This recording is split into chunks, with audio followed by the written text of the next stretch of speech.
Amigos, boa noite. Rapaz, hoje foi de primeira, vocês estão alegres, né? Não vai nem precisar novamente eu dizer boa noite, tá todo mundo atento. Que bom. Gosto de saber da alegria de vocês, porque sei que se estão alegres por causa do Senhor. E a alegria do Senhor traz força para nós. Na verdade, é a nossa força. Ok? A gente pode recitar isso? A alegria do Senhor é a nossa força. Vamos lá? A alegria, graças a Deus, vamos nos colocar de pé. Vamos adorá-lo. Vamos com todo o nosso entusiasmo, com o espírito, alma, com o corpo. Vamos celebrar a Deus numa grande festa de entrega daquilo que há de melhor em nós. O altar nosso sempre está pronto. E hoje, diante desse altar, hoje é domingo eucarístico, vamos fazer desta noite uma noite mega especial, ok? Então vamos começar aplaudindo o Senhor com toda a força, com alegria e entrar pelo louvor na adoração a Deus. Deus seja louvado. Aleluia. Amém. Queridos, onde existe Espírito de Deus, existe também liberdade, não é verdade? Porque o Espírito do Senhor faz com que a gente se reconheça como nós somos, indivíduos pecadores necessitados da graça e da misericórdia de Deus. Então que essa noite você possa experimentar da liberdade que é ser quem você é na presença de Deus, ser quem você é por inteiro, com as suas falhas, com aquilo que você tem de melhor, porque o Espírito de Deus te convencerá daquilo que precisa ser transformado, te encherá, e aí você encontrará a liberdade de ser quem você é na presença de Deus. Amém? Glória a Deus.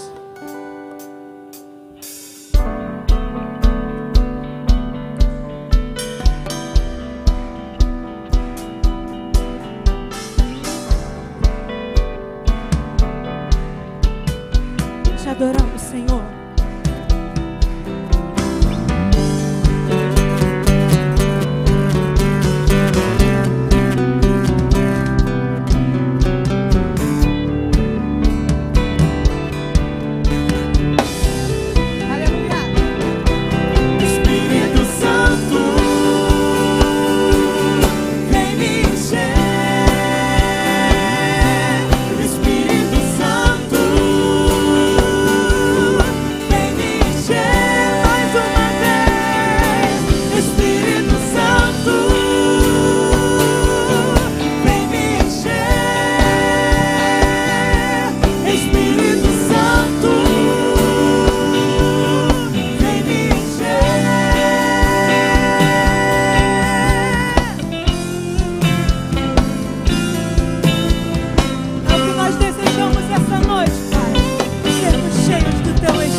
Ele fez coisas novas. Vou acreditar que há futuro, que o melhor está por vir. O passado acabou, é tempo de voar. Vem, Senhor, me ajudar, vem transformar meu coração. Espírito Santo, vem me encher, tua liberdade me faz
assim a palavra: todavia, como está escrito, olho nenhum viu, ouvido nenhum ouviu, mente nenhuma imaginou o que Deus preparou para aqueles que o amam.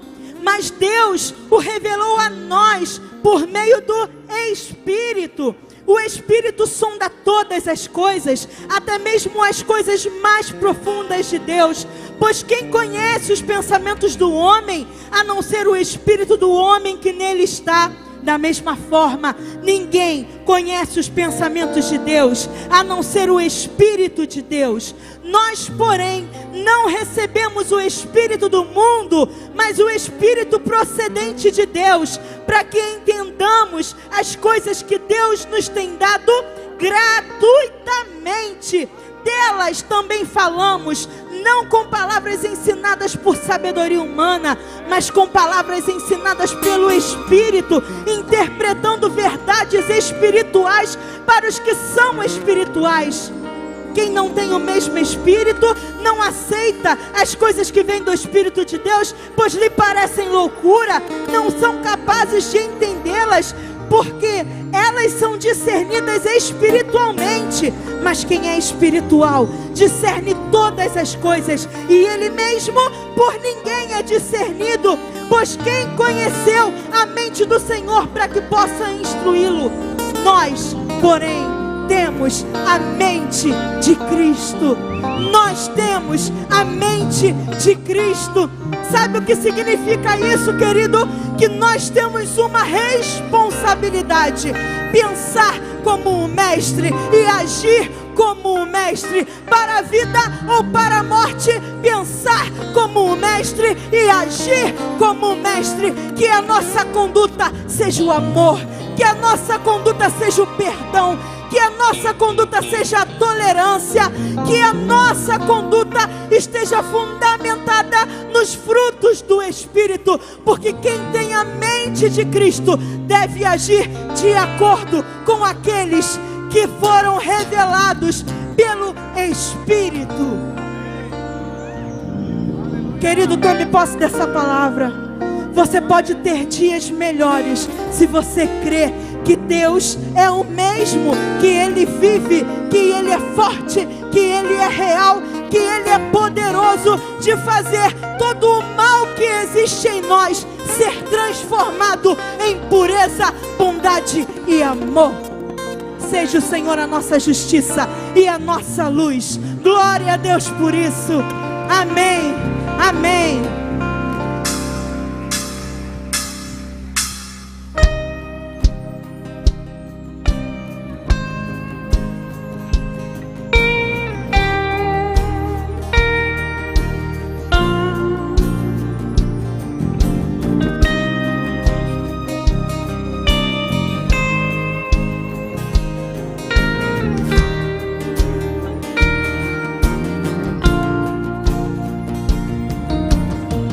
Tu és a minha luz e a minha salvação a ti.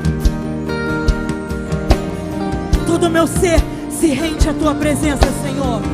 Se ao teu lado estou, seguro em tuas mãos, eu nada temerei.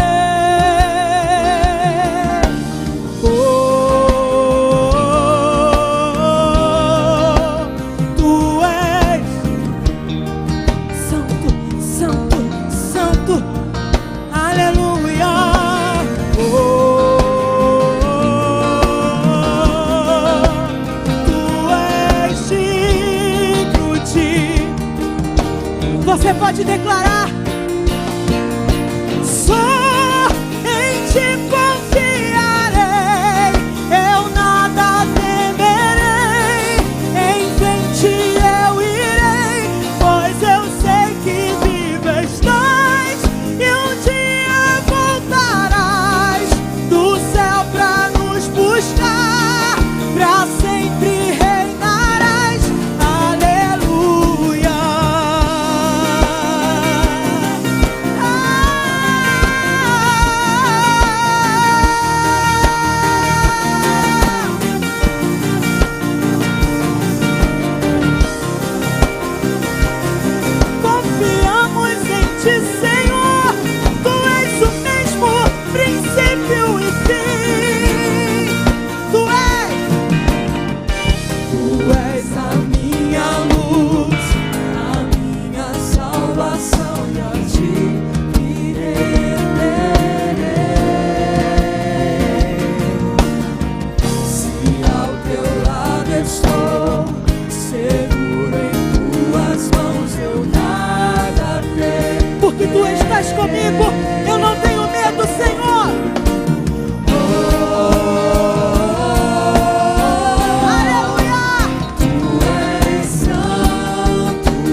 Jesus.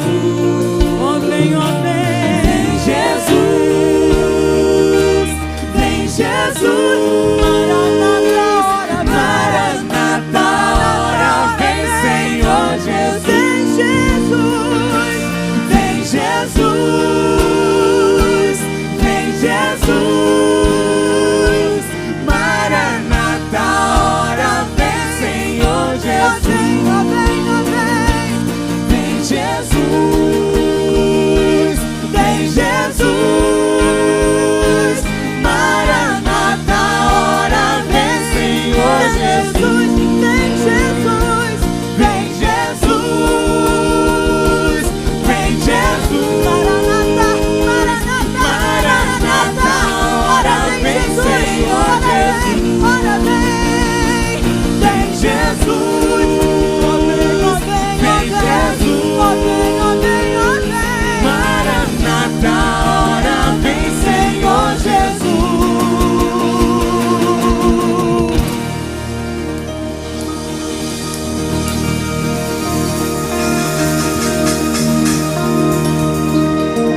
Ele virá, querido. Ele virá. No seu dia mais difícil, Ele virá. No teu dia de aflição, Ele virá. E quando você passar a noite chorando, pela manhã, Ele virá. Quando nada mais tiver jeito, quando não houver mais nada que você possa fazer, Ele virá. Quando a doença toma todo o teu corpo, quando os médicos disserem que não, saiba que Ele virá. Quando a morte alcançar a tua casa, saiba que Ele virá. Quando teus sonhos estiverem no chão, quando você não souber mais como fazer ser possível, saiba que Ele virá. Quando a dor tomar conta do teu coração, saiba, Ele virá. Porque o Senhor é Deus de coisas novas, e só quem diz o fim e o começo é Ele. Só quem dita o fim e o começo é Ele, o Pai das luzes, aquele que tudo sabe, onisciente, onipresente, onipotente, é o Deus que nós servimos. Então, querido, essa noite eu quero dizer com você que Ele cresça e que eu diminua. Que Ele cresça e que eu diminua. Porque se existe uma maneira de você ser melhor do que o que você tem sido hoje, a maneira é essa: que Ele cresça e que você diminua. Amém?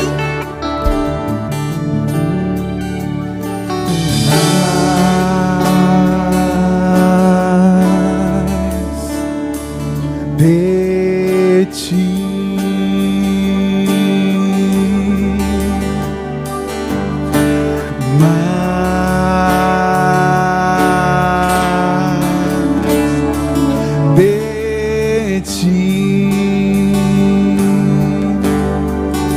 e menos de mim,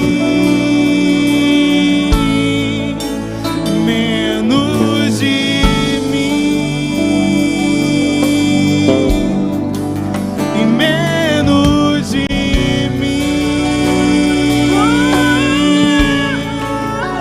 menos de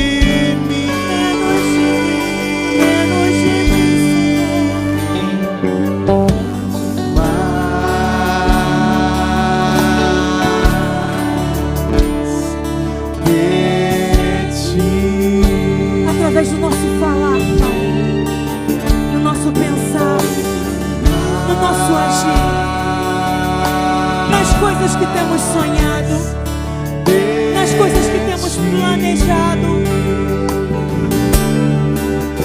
menos de mim, e menos de mim, E menos de mim, e menos, e menos, e menos. menos de mim, menos de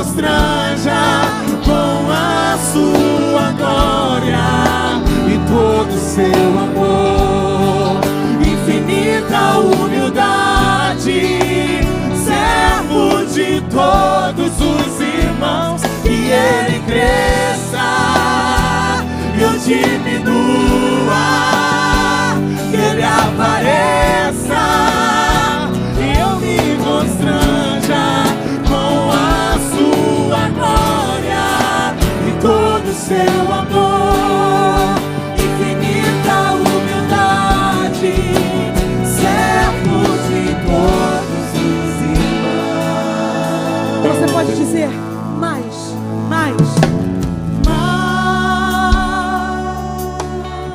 Mestre dos mestres, Senhor dos senhores, Rei dos reis, aquele que governa sobre os dilúvios, aquele que tem a solução de tudo aquilo que você precisa, aquele que tem o sim e que tem o não. E menos de mim, muito menos de mim, Senhor. menos de mim, E menos de mim, e menos de mim, menos de mim, menos de mim, Senhor. menos de mim. Que ele cresça, eu diminua, e ele apareça, que eu me constranja com a sua glória e todo o seu amor, infinita humildade, servos de todos os irmãos, que ele cresça e eu diminua, que ele apareça e eu me constranja com a sua glória e todo o seu amor,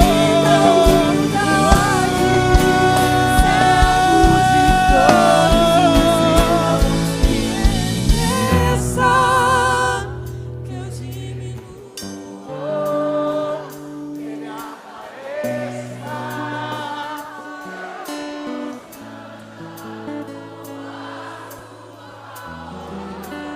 Todo seu amor,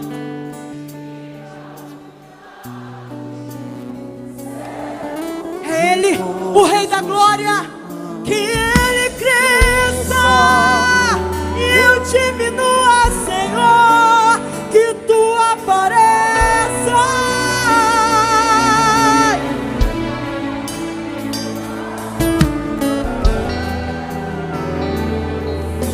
Amor que liberta o cativo, amor que apaga o erro, que deixa para trás os pecados e as transgressões, amor que me faz melhor, e eu me constranja com a sua glória e todo o seu amor, infinita humildade. como os anjos nós declaramos que Tu és santo, que Tu és santo, que Ele cresça.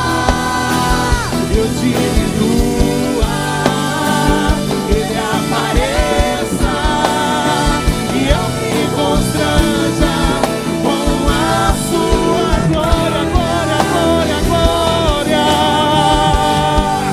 Infinita humildade, servo de todos os irmãos, que ele cresça, eu diminua, ele apareça, eu me constranja com a sua glória e todo o seu amor,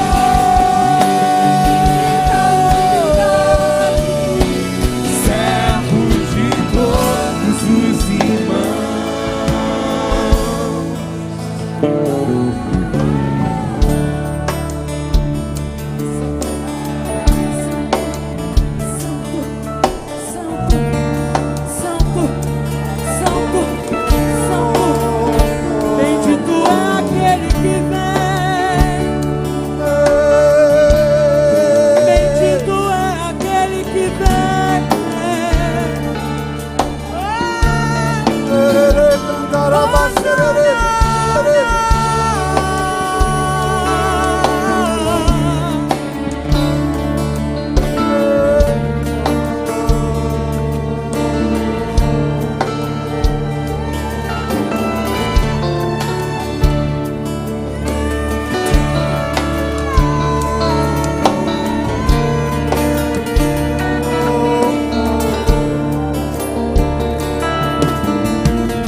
pode ser um tempo glorioso esse? Como pode esse lugar se transformar num lugar de glória irreconhecível? Como pode, ao abrir o meu coração, tudo começar a ter sentido novamente? Senhor, opera a simplicidade no nosso coração nessa noite. Que tenhamos mentes simples, corações simples, sentimentos ternos, uma mente pronta para receber o plantio da divina semente, corações ávidos por tê-lo revelado, por ter a palavra impressa em cada coração. Senhor, que a atmosfera dessa noite, que a ambiência criada por uma expectativa verdadeira, genuína, sem exageros, não estrombólica, mas mensurável, possa encontrar em nós um ambiente tão propício que o milagre possa acontecer de maneira tão natural e doce. Revela-te a nós essa noite, Senhor, como sempre tens te revelado, destampando nossos ouvidos, sensibilizando o nosso espírito, para que essa noite seja uma noite extraordinária, uma noite na tua presença. Em nome de Jesus, nós te suplicamos, doce Espírito Santo, não encontre em nós resistência, não encontre em nós dificuldades, não encontre em nós qualquer tipo de impedimento. Nós estamos desarmados, estamos com nossas armas depostas bem diante de ti. Fala-nos, nós te suplicamos, queremos ouvir a tua voz, desejamos, necessitamos ouvir a tua voz. Seja isso para o louvor da tua glória.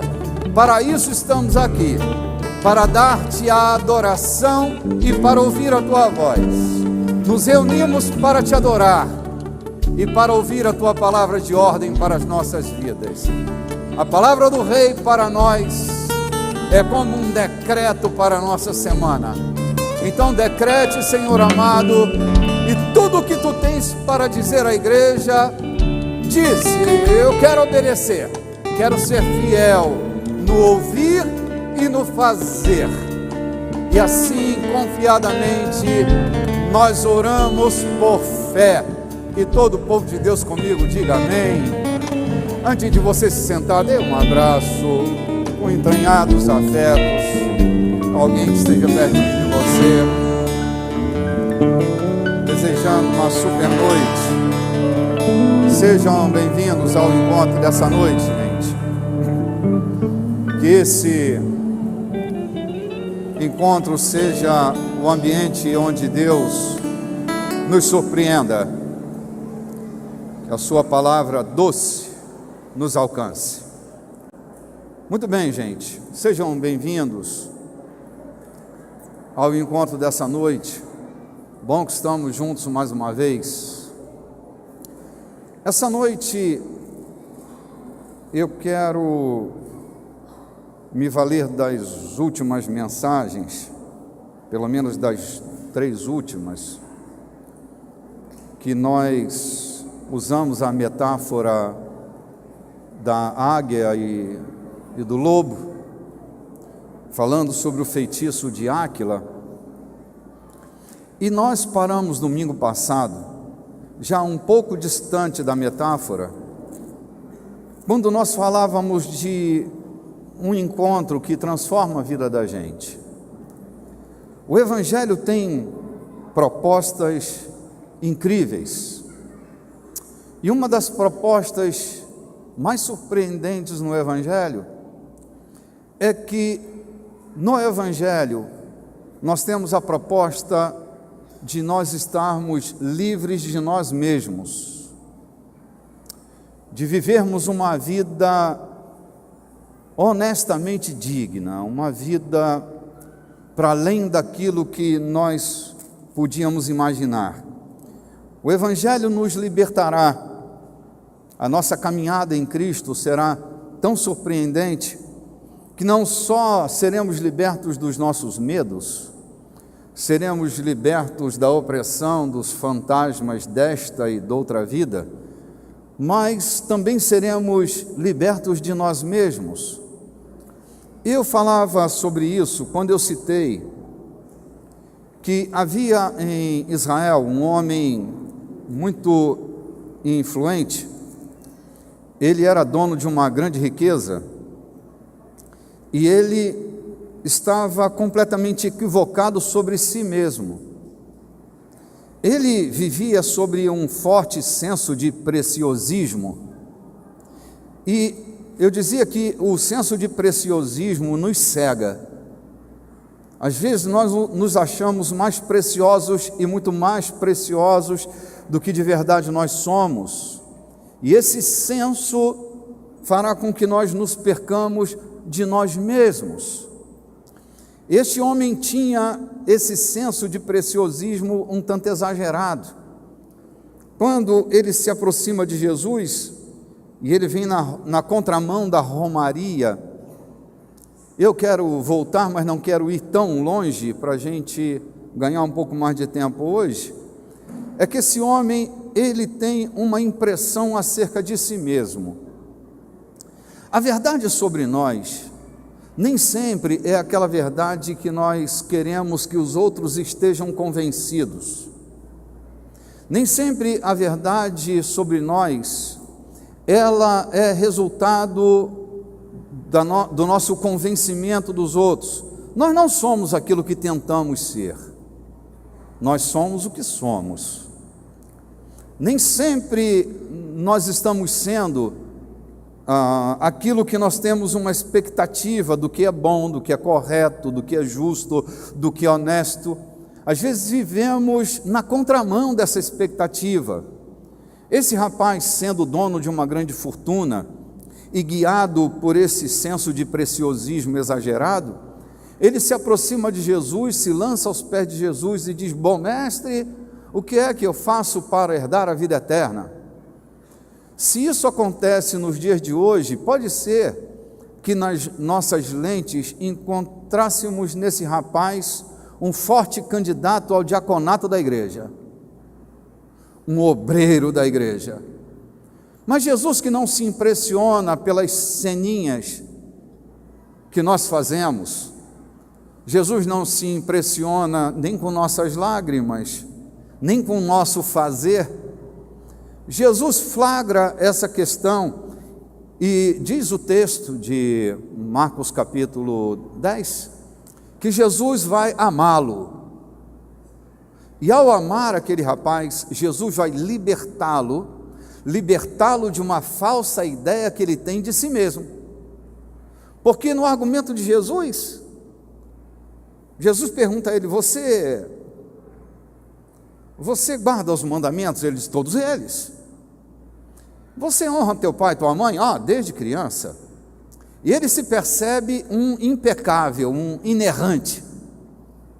E Jesus diz: pronto, e vai libertá-lo. Só te falta uma coisa: vai, vende tudo que tens, dá aos pobres, depois vem e segue-me, aí tu terás um tesouro no céu.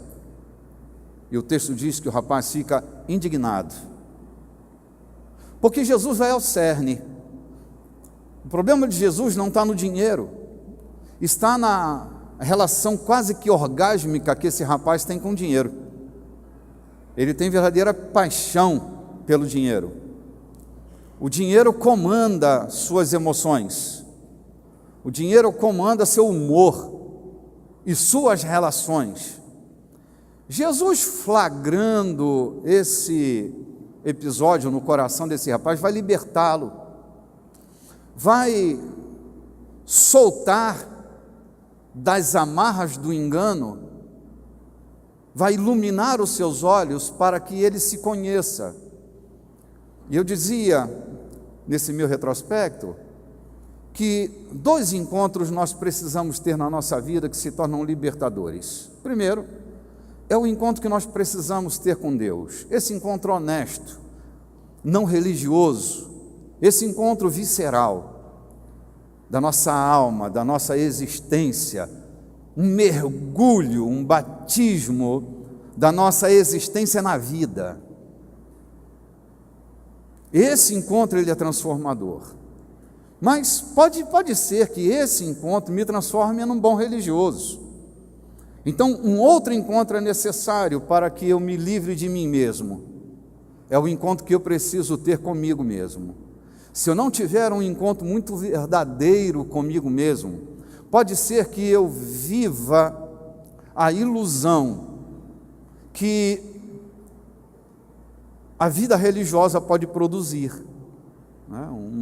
Um verdadeiro fantasma, uma utopia. Então, eu quero fazer o retrospecto até aqui, porque eu quero avançar um cadinho. Pega a sua Bíblia, por gentileza.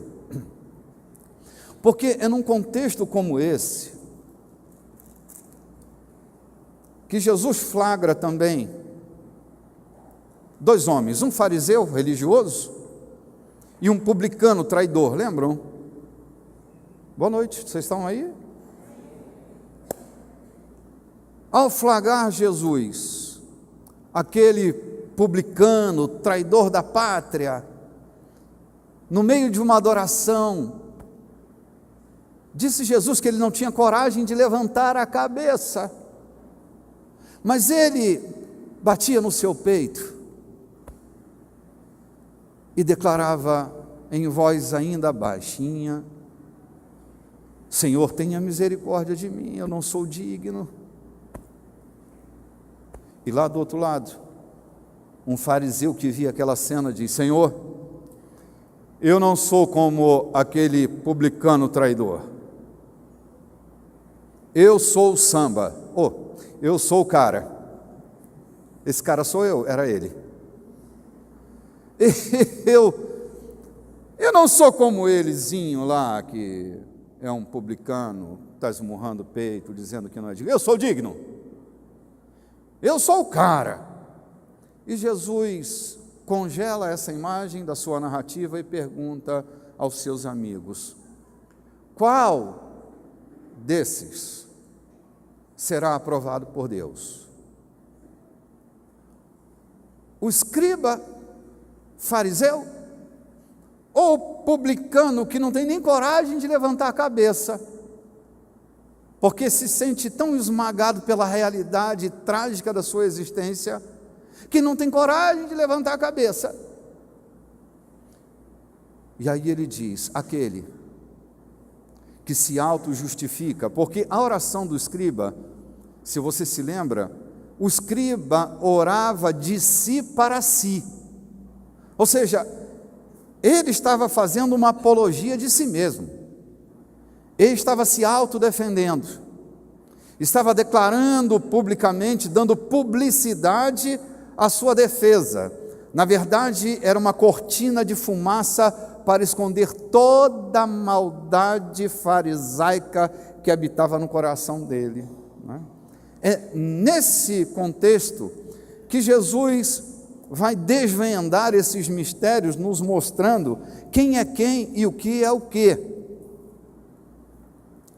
E eu estava pensando, gente, que não só o senso de preciosismo desses caras rouba, captura o senso da realidade, cria distorção no senso da realidade, como em nós. Todo o nosso senso de preciosismo vai capturar de nós o senso da realidade, porque nós nos veremos não como somos, mas como queremos ser vistos. E aí nós nos encontramos no meio de uma cilada existencial. Nos vemos em apuros.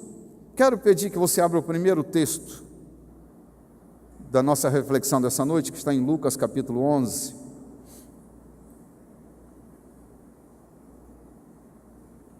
Versículo 35. Depois quero que você volte um cadinho no capítulo 8, versículo 16. Vamos ler a partir do versículo 16 do capítulo 8, então, que a gente vai na sequência aqui. Essas são palavras de Jesus. Ninguém, depois de acender uma candeia, a cobre com um vaso ou a põe debaixo de uma cama. Pelo contrário, coloca sobre um velador, a fim de que os que entram vejam a luz. Jesus está falando de luz e está falando de gente. Eu não sei quantos de vocês, com sincera humildade, conseguem compreender que um dia você foi iluminado como uma candeia para ser colocada no velador, e não debaixo da cama, colocado num lugar em que a casa inteira é iluminada. Nesse diálogo da luz, no capítulo 11 que eu citei, Jesus vai interferir sobre a compreensão da luz de uma maneira que eu só entendi quando eu era adolescente. Olha só, luzes que devem ser colocadas no velador. Aí no versículo 35 do capítulo 11, Jesus diz assim, ainda falando sobre luz: repara, pois, que a luz que há em ti não sejam trevas. A luz que há em você não seja uma escuridão, não sejam trevas. Aí eu me lembro que, quando eu era adolescente, surgiu nos bailes, nas discotecas, não era nem discoteca na época ainda, né? Eram bailes mesmo, né? Uma tal de luz negra.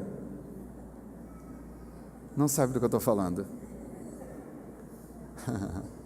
A luz negra era muito interessante. Ela deturpava o senso de realidade. Você não via com a realidade da luz branca ou da luz amarela.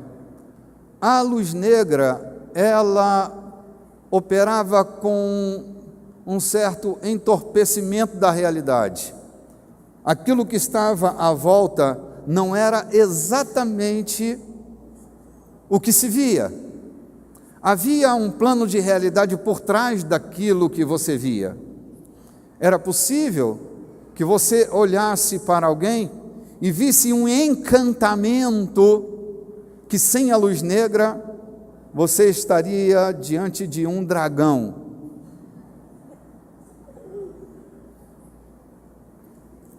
Aí eu entendi, logo que eu li esse texto, Jesus falando sobre a luz que há em ti sejam trevas, é que às vezes, na luz que nós desenvolvemos, pode haver esse efeito da luz negra.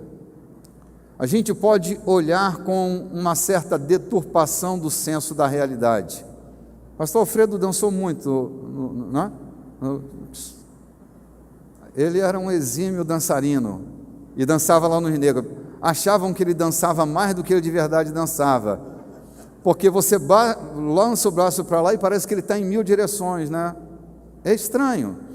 E Jesus está preocupado que uma certa luz negra esteja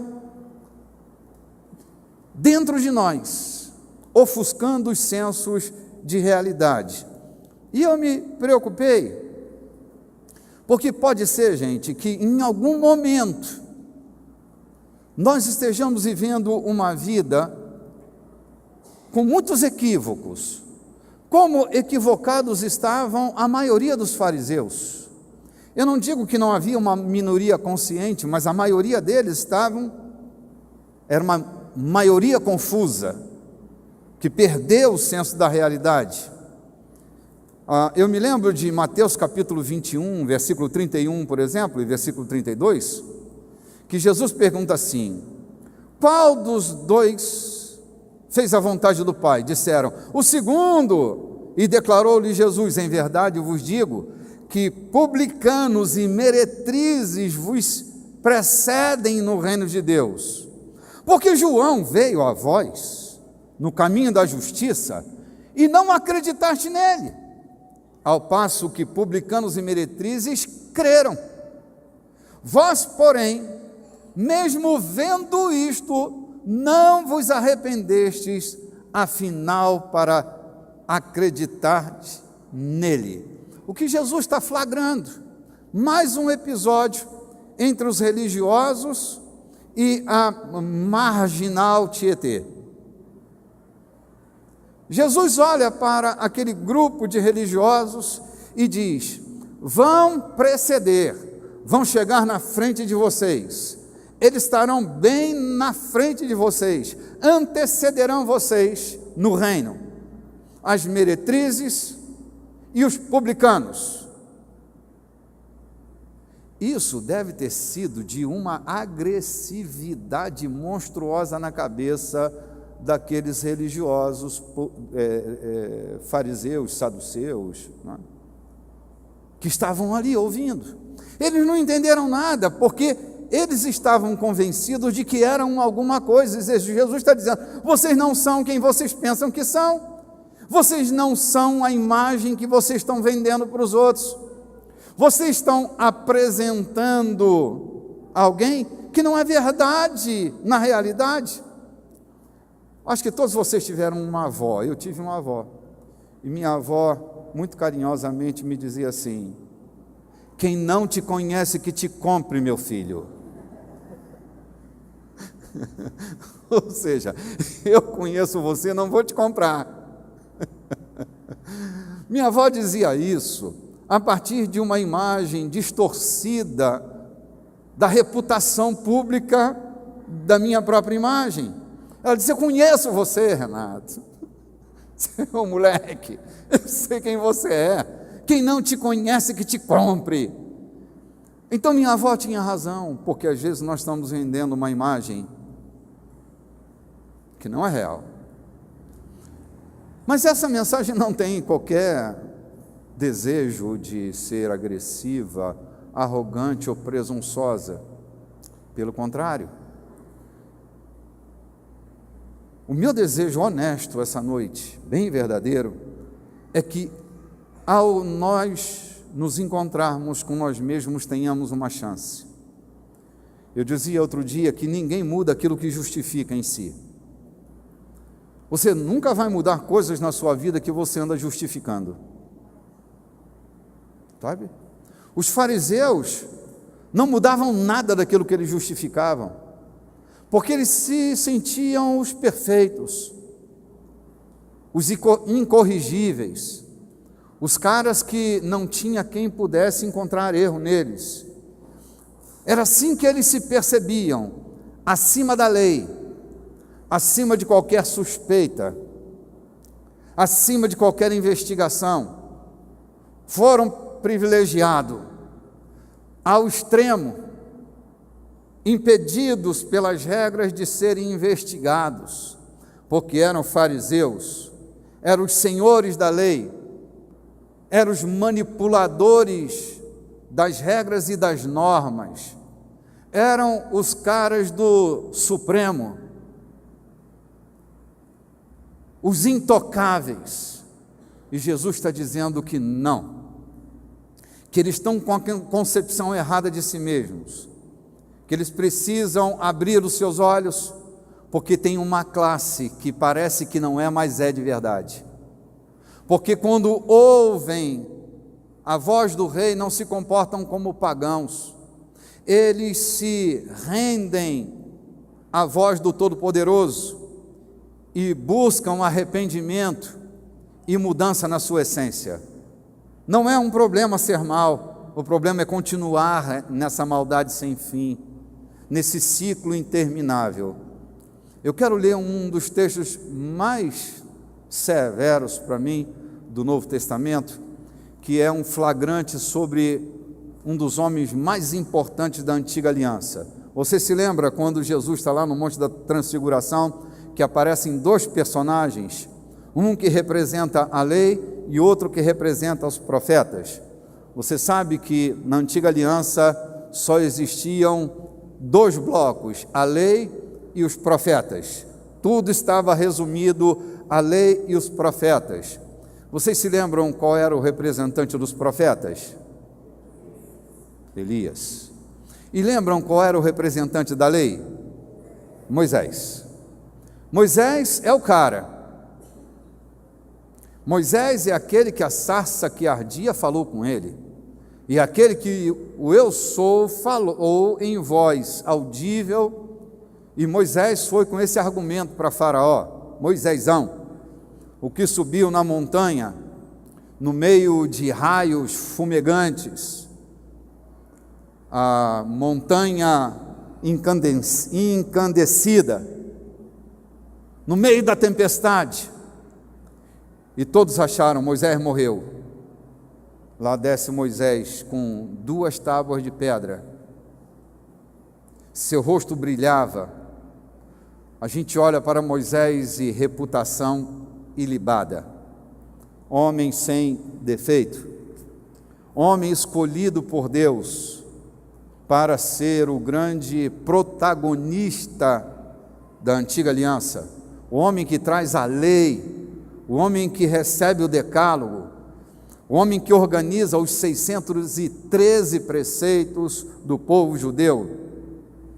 Aí Paulo nos confidencia coisas sobre essa luz negra que estava começando a invadir o senso orientador de Moisés. Abra sua Bíblia, por gentileza. Segunda carta de São Paulo aos Coríntios,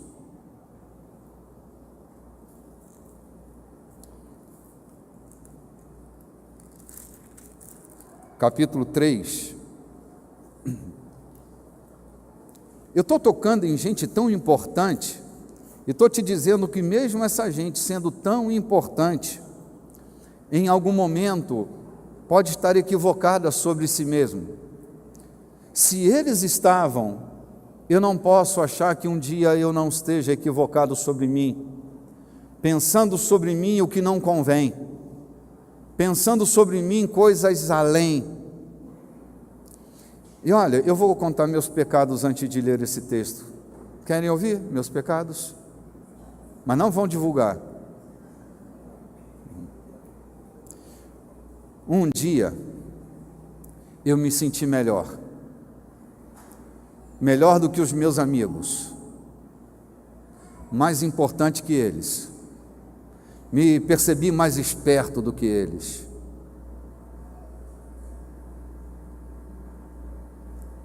me senti mais espiritual que eles, me senti mais conhecedor do que eles. E esse foi o início de uma queda, me ver numa dimensão irreal. E comecei a me sentir então arrogante, soberbo, altivo, porque quando você começa a se perceber melhor que alguém, você começa a desenvolver uma síndrome de onipotência e começa a se sentir em sapatos altos. E foi numa atmosfera dessa que Deus, na sua infinita misericórdia, decidiu me resistir. Aqui, gente, ele está só arrumando o som lá, aqui.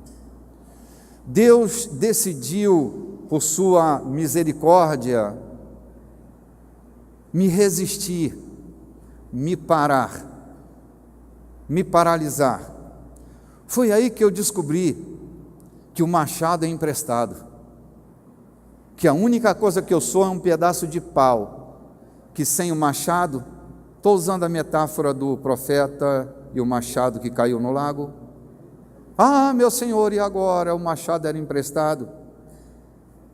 Eu comecei a entender que se eu corto alguma coisa, E se o machado não é embotado e ele corta alguma coisa, a glória não é minha, é dele.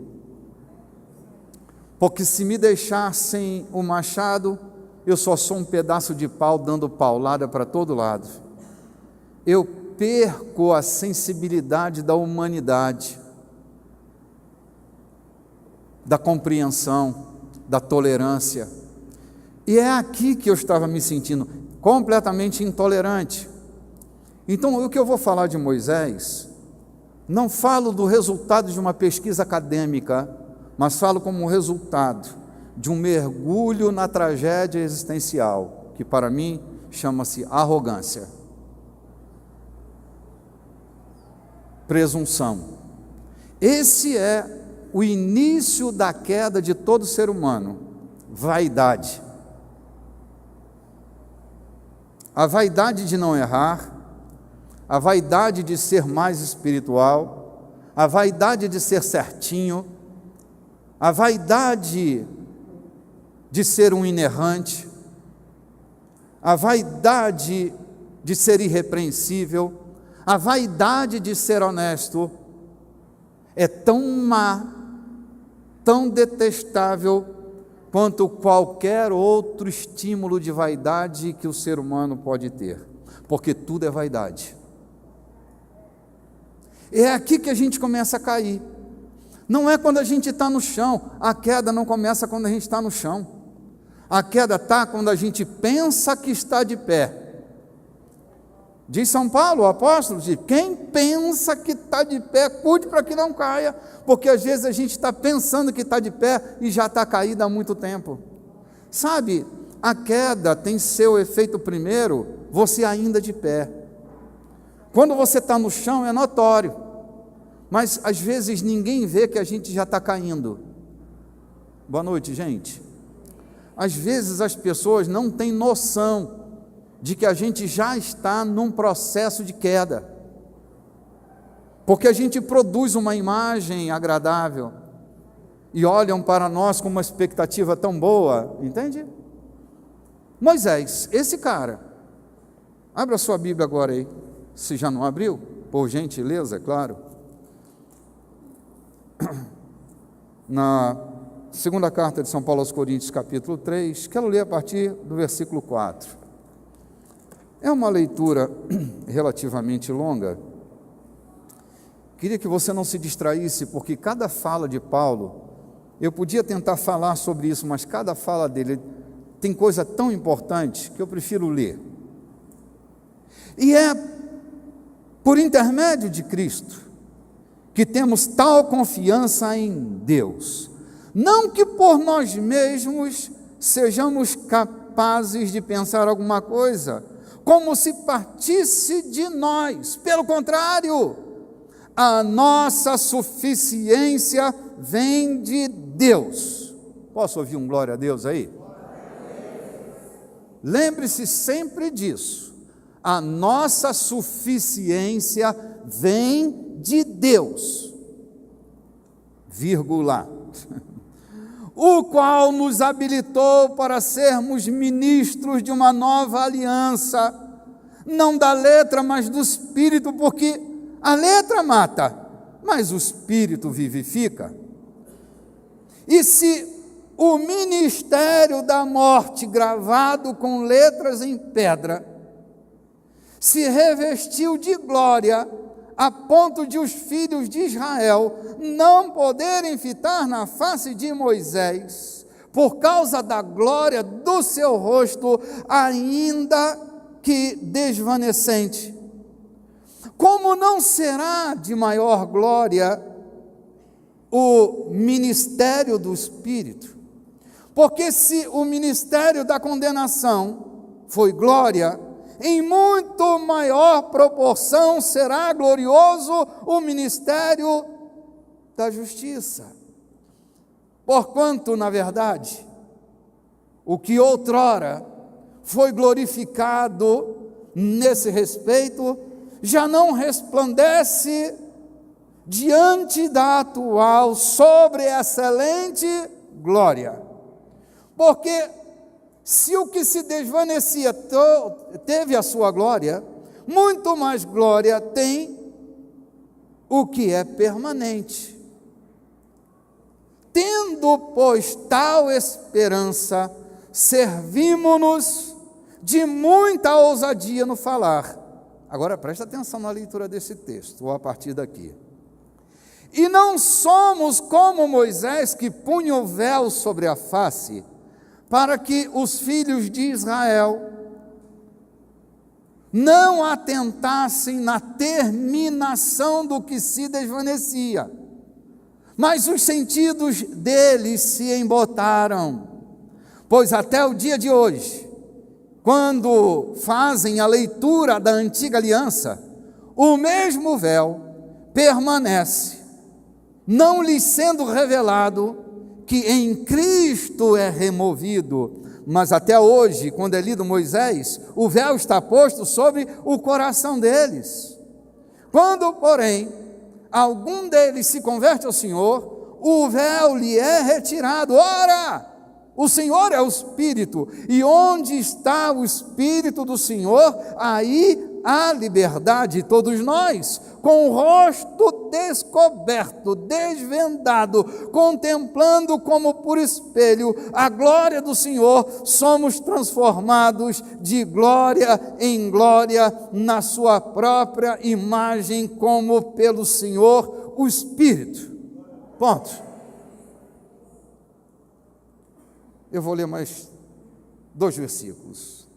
Pelo que, tendo esse ministério segundo a misericórdia que nos foi feita, não desfalecemos. Pelo contrário, rejeitamos as coisas por vergonhosas, se ocultam, não andando com justiça, nem adulterando a palavra de Deus. Antes, nos recomendamos a consciência de todo homem na presença de Deus pela manifestação da verdade, reticências. Esse, para mim, é um dos textos mais bombásticos do Novo Testamento. Me ajudou a entender que é possível que, impressionado por mim mesmo, como o escriba que orava de si para si, que se justifica não só diante de Deus, mas diante de si mesmo, eu encontro Moisés, o cara mais importante da antiga aliança, o homem que foi escolhido por Deus para libertar o povo de 430 anos de egiptilização, de aculturação egípcia. Esse homem, ele está tão impressionado com o que pensam sobre ele, que num determinado momento, ele começa a se perder de si. E a glória que estava sobre o rosto dele, começa a se desvanecer. A glória que estava sobre ele, começa a se perder. Ele percebe isso, mas está tão impressionado com sua reputação, está debaixo desse delírio da expectativa dos outros sobre ele, que a medida que Moisés toma é drástica. Ao invés de voltar-se para Deus, recorrer à misericórdia de Deus, o que Moisés faz é colocar um véu. Um véu. Por quê? Por quê será? Porque ele não suportava ter a sensação de que os outros estavam vendo uma glória que tinha ido embora. Então ele escondia. Moisés se escondia para não frustrar a expectativa dos outros. E começou a viver dessa maneira, usando um véu não mais para ocultar o brilho da glória que ofuscava os olhos dos israelitas. Agora Moisés está não escondendo a glória, mas escondendo uma glória que já não existe. O que Moisés está fazendo é o que muitas vezes nós fazemos, é não querer que os outros percebam que nós já nos perdemos, primeiro de Deus e depois de nós mesmos. Esse flagrante me assusta, porque é desse flagrante que eu estou te dizendo, que a luz negra nos faz perder a sensação de realidade, e a verdade vivida e experimentada por nós pode não estar sendo mais na dimensão da verdade experiencial, agora só a verdade pela verdade, e que os outros não descubram quem nós somos. Vamos nos esconder. Eu não sei, agora, de verdade eu não sei, se Moisés também estava possuído por um senso de preciosismo, ou se Moisés estava tentando não ser um escândalo para os outros. Então, não estou aqui para meter a mão na reputação de Moisés, mas estou te dizendo que isso não dá em pau, isso dá em gente honesta, em gente espiritual, em gente mais espiritual do que todos nós reunidos num lugar só, em gente de alto calibre, em gente que nós olhamos e, meu Deus, um gigante na fé, mas que, possuído por um senso desorientador, a luz negra o desorientou, perdeu o senso. Essa volta toda, desculpe meu alongamento, é para dizer a você que Deus não tem medo de quem você é.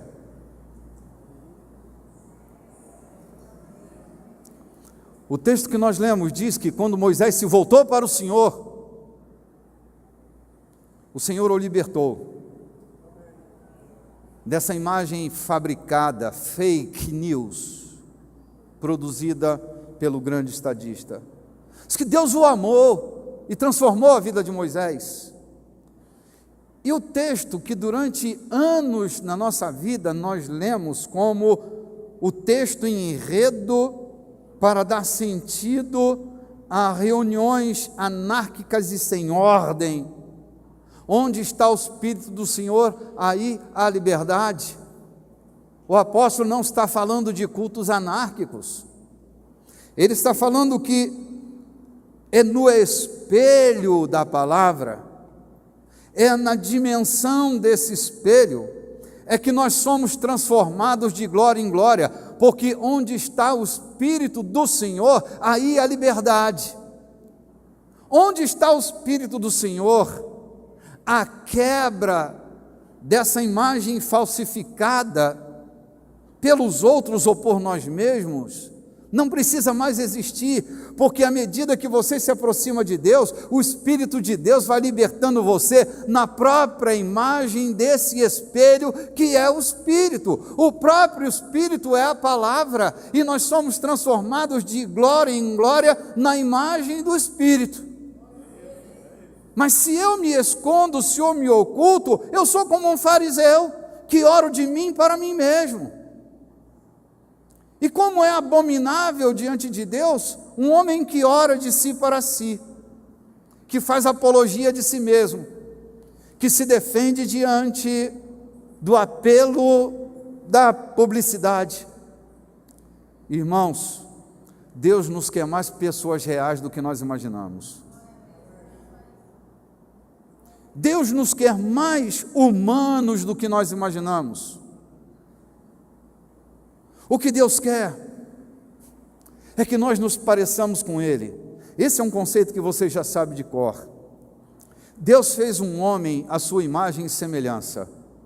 Enquanto você for homem, ser humano, você será parecido com Deus. E todas as tentativas de exorcizar o homem que você é da sua vida, ao invés de você se parecer com Deus, você vai se parecer com aquele que tentou ser como Deus. Diga ai. Agora, só se você entendeu, diga ai. Porque essas nossas tentativas de tentar ser como Deus é uma desconstrução da humanidade tão linda e tão bela que Ele criou, que sou eu e você. Na essência, nós somos perfeitos. É nessa tentativa de arrumar aqui e arrumar de lá que a gente vai se distorcendo, vai se tornando um monstro. É nessa coisa de que a gente vai arrumando aqui, ajeitando da acolá, é que a gente vai transformando as coisas em cada vez coisas mais complicadas. Hoje estava fazendo uma viagem por Dom Quixote e estava me lembrando de uma frase do livro que eu li quando eu era menino ainda, mas todos nós precisamos ler quando meninos e depois que alcançamos a fase adulta, porque tem coisas impressionantes no Dom Quixote. É que no golfo daquilo que a gente julga que é importante, que é complexo, é nesse golfo que é o ambiente da maior podridão, e a gente precisa ter cuidado para a gente não entrar dentro desse golfo, desse golfo do brilho, da popularidade, do sucesso, que a gente honestamente persegue e se perde no meio dessa perseguição. E ao invés de ter um enorme sucesso, a gente mergulha num grande e tenebroso fracasso. Eu quero orar com você, vou terminar com reticências. Pensei que pudesse terminar hoje, mas não posso. Vai dar pano para manga esse assunto. Se você gosta desse pano de manga, nós vamos continuar domingo que vem. Mas hoje eu quero fazer um apelo. Um apelo de quem ama. Não tenha medo de quem você é, e nem de flagrar em quem você está se tornando, porque essa talvez seja a sua chance de recuperar a sua vida de volta, sua essência de volta. Não tenha medo de olhar no espelho da palavra, que não um espelho de condenação, porque nós não somos dados ao ministério da condenação, mas da reconciliação e do perdão. É no espelho dessa palavra que nós vamos ter a chance do caminho de volta. Do caminho de volta. Não é tola a canção, nem está fora de moda, nem descontextualizada teologicamente, a velha canção que diz assim: eu quero voltar ao primeiro amor, ao primeiro amor, eu quero voltar a Deus.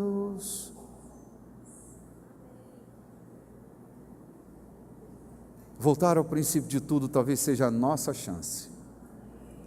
A gente pode improvisadamente cantar essa canção?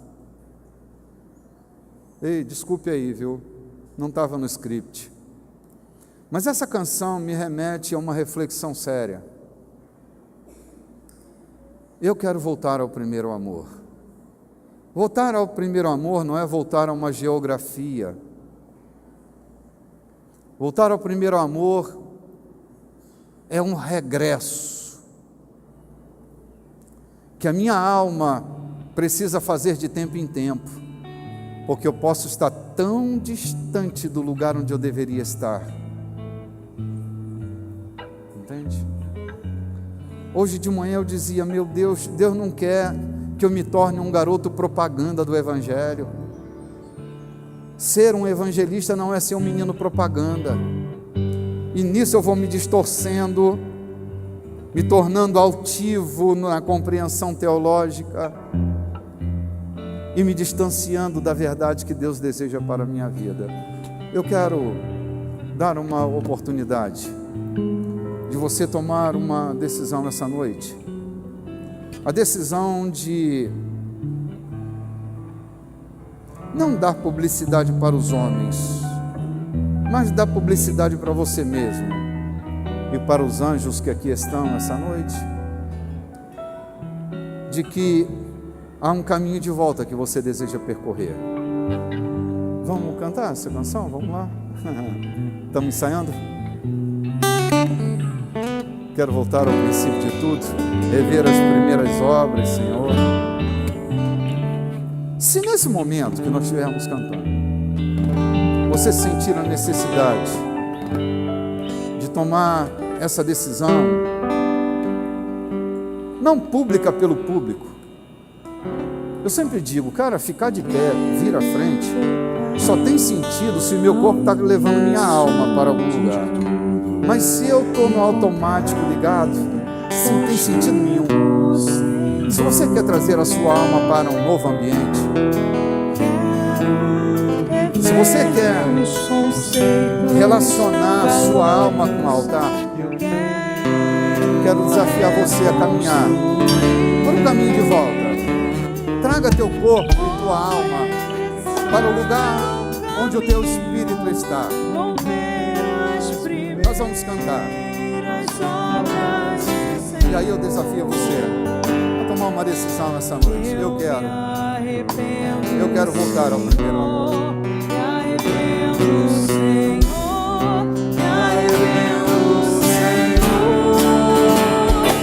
Vamos todos ficar de pé. Ao primeiro amor, ao primeiro amor, eu quero voltar.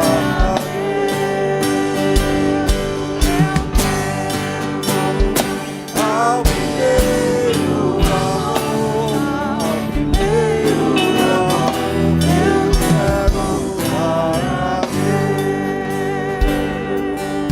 Há um desejo no teu coração? Sai do teu lugar e vem. Ao início de tudo, me encontrar contigo, Senhor.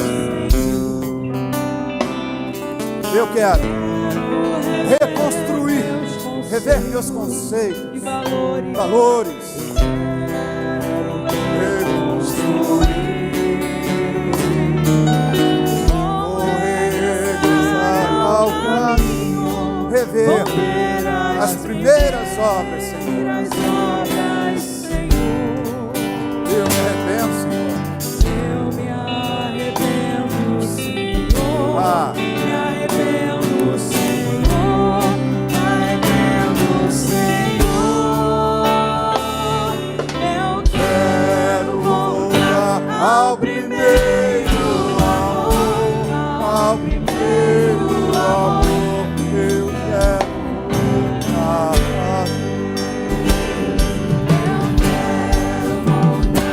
ao primeiro amor, ao primeiro amor, eu quero voltar.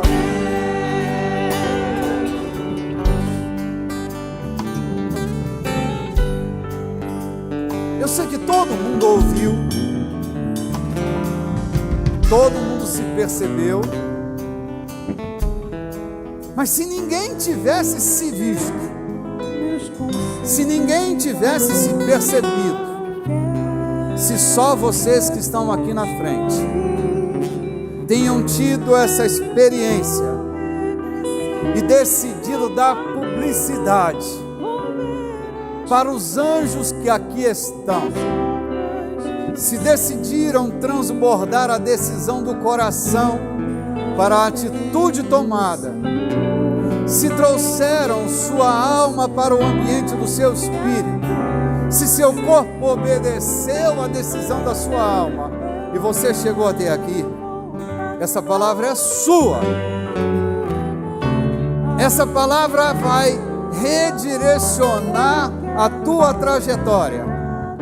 Esse é um novo tempo. Não há luz negra quando a gente se percebe na realidade daquilo que nós somos.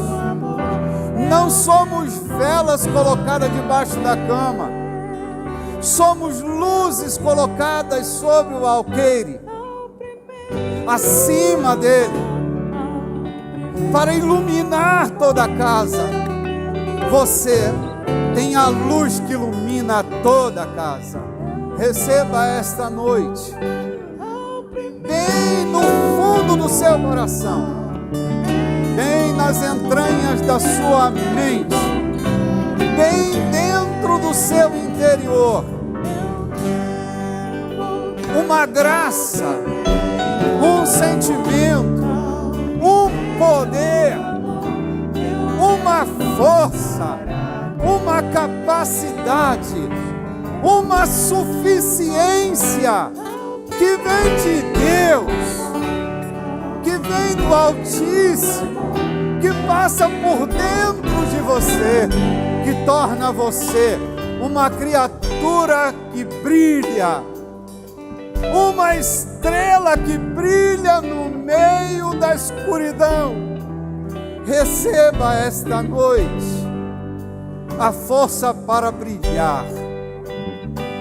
Aqui do altar, seja conectado ao seu espírito, à luz do Espírito de Deus, e que todos os véus sejam dispensados, que todas as camadas de proteção sejam lançadas fora, que os homens nos vejam exatamente quem nós somos em Deus, em Cristo Jesus, luzes, estrelas que brilham no meio das trevas. Em nome de Jesus, você sairá daqui essa noite, não da maneira que você entrou, porque entrou dentro de você agora um contato tão diferente, uma força, uma energia, uma unção que reprogramou a sua trajetória em Cristo Jesus. Receba na sua vida esse novo impacto, esse novo batismo, o batismo de uma nova realidade em Deus, em Cristo Jesus. Seja cheio do Espírito Santo, renovado na sua fé, cheio de esperança no precioso nome de Jesus, o nosso único e suficiente Salvador. E todo o povo de Deus comigo diga amém, amém. Mais.